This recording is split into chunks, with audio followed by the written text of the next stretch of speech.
what is surprisingly still legal in 2019. According to, in Calgary, if released from prison, it is required that you are given a handgun with bullets and a horse, so you can ride out of town. I understand that shouldn't be a thing, but that is kinda badass. I imagine there was a time where if you didn't have those things, your chances of ending up dead or back in prison were pretty high, or they just wanted recently released prisoners out of town. The big shiny download button, which is really not the download button and when clicked, takes you to this page which claims that my Mac has been infected by a virus and now I need to download their software to save it. Always gotta hover your mouse over all 6 download buttons to check the URLs, it's so annoying. From my experience, the real download button is almost always the least flashy one. Telemarketing. On top of political, I got on some list and get 25 per weeks asking if I want to sell my house. Grr. For real. Telemarketing was absolutely out of control in the late 90s. Then they introduced the no-call lists, which helped but didn't solve the problem, monsieur. Then people switched to cell phones and ditched landlines, and for a while I thought the problem was pretty much solved. Now I get like a dozen scam-likely calls a day and the FCC doesn't do asterisk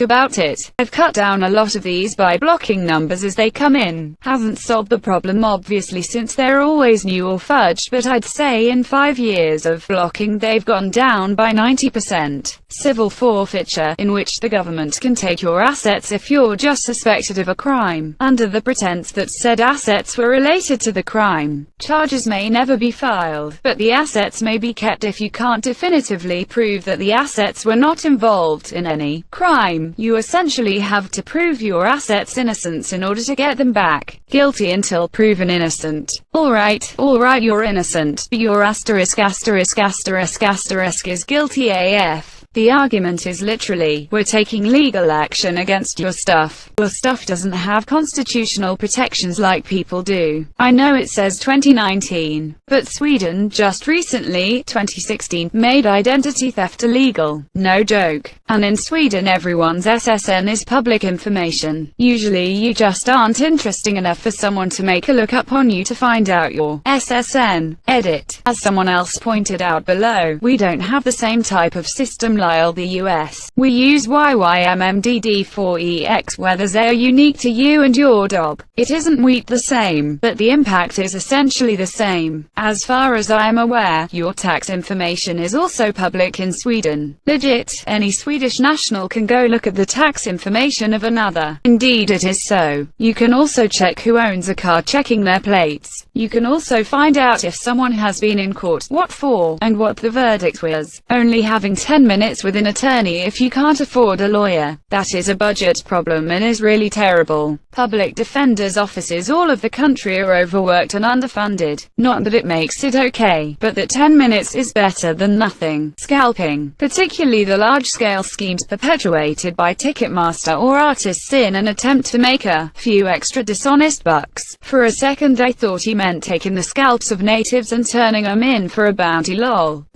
Yeah, pretty sure you'd get in a bit of trouble for that. MLMs. My wife got invited to one of these presentations. It came with a free breakfast bar. We both know it's BS, but I was jealous that I couldn't go for the entertainment since I had work. She was updating me the whole time. Took over 1 hour and 45 minutes until they mentioned the product. Some sort of aloe vera drink that is miraculous. Even sillier since it grows wildly around here everywhere. Had a roommate that was selling Mona Vi. That asterisk was like $40 or $50 per bottle. They were touting how it had all these juice superfoods and that's why it was so expensive. I did some searching and found you could end up with about the same variety of superfoods if you bought 3 different flavors of naked juice. Now, granted, the naked juices were $10 per AIA, so you'd been in $30, but you also now had 3x more juice for like $10 minus 15 less. Herbalife. In my opinion, the whole industry should be banned. MLM is illegal, just poorly enforced. I believe John Oliver did a piece on it. Edit. And GT. Multi-level marketing and GT. Friends and family almost got roped in by these pyramid scheme companies. And GT. John Oliver segment on it. And GT. https://u2 s6mw gayom 80 thanks you, Mystery Meat 50. Internet provider monopolies. Looking at you Canada. For-profit prisons. 100 years after they finally end, they'll be looked upon with the same horror we look at, say, using children as chimney sweeps. My state outlawed them. Yay Colorado. Child pageants. There's always a diddler involved at some point. Musical notes. I wouldn't do it with anybody younger than my daughter. And no little kids got to be big. Older than my wife. Older than my daughter. Musical notes. Kids using UV tanning beds. And GT, kids using UV tanning beds, and GT, UV tanning beds, cancer coffins, being an elderly driver. No, I do not mean 85-year-old people who are borderline. In 2019 in the US you could be 107 and bedbound with a still legitimate driver's license. You can't walk, but you can still cruise around in your 2002 Mercury if you want. What's interesting to me is that if someone keeps practicing driving at a high level they can keep going basically until they die, yet so many elderly people don't put in an effort, leading to them slowly declining in skill until they can't even commute safely. There's a 93-year-old that does club races at our local track, which is rated one of the most dangerous tracks in the world, and he does it year after year without incident. He's old enough that he has to get a physical, mental checkup every 6 months to keep his racing license. I only have to do that every 5 years. That's pretty much my dad. He's 84 and raced his entire life. I guarantee he's more attentive and has more driving ability than 99% of people on the road. Child marriage in the US. This is true in most of the world. I have loved ones who were engaged to be married at the ages of 8 and 11. It's not right or appropriate, but it has always been the case in the vast majority of countries during the vast majority of centuries that children are married. It's not just the United States. It's honestly the entire world except for maybe 6 or 8 countries where it doesn't happen. Even in countries where it is illegal, it still happens for religious and cultural reasons every day. Somebody asked which in countries child marriage doesn't happen but deleted the question. These are my guesses: Liechtenstein, Iceland, Monaco. In other words, probably very small countries with a pretty unified but small culture. Pharmaceutical advertisements. And yet if a sales rep gives so much as a free pen to a doctor, it is considered a stark violation. $3 million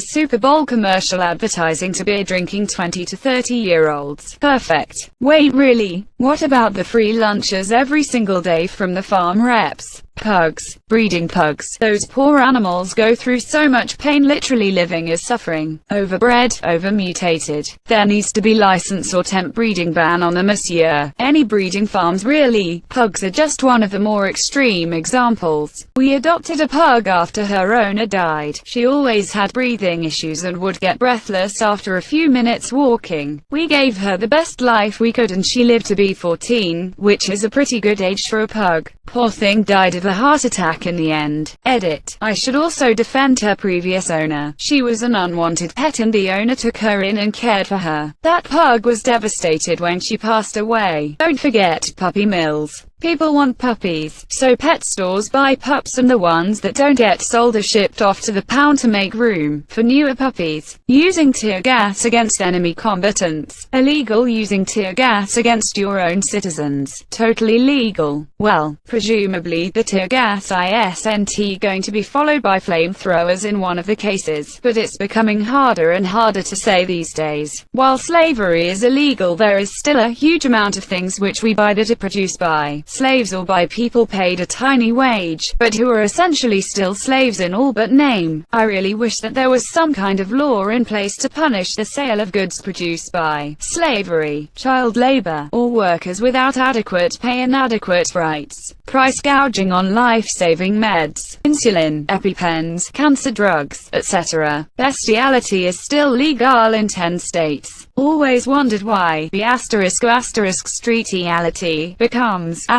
best*reality when discussing it as a practice. Guess I'll find out next visit stateside. It took me a second to get this was a joke and already started explaining. For the case, though, that someone comes by now and actually wonders why that is. The word is derived from Latin, bestia, payday loans. Roommate is considering one. I've told her I'll gladly give her the money she needs. Just please, for the love of ******,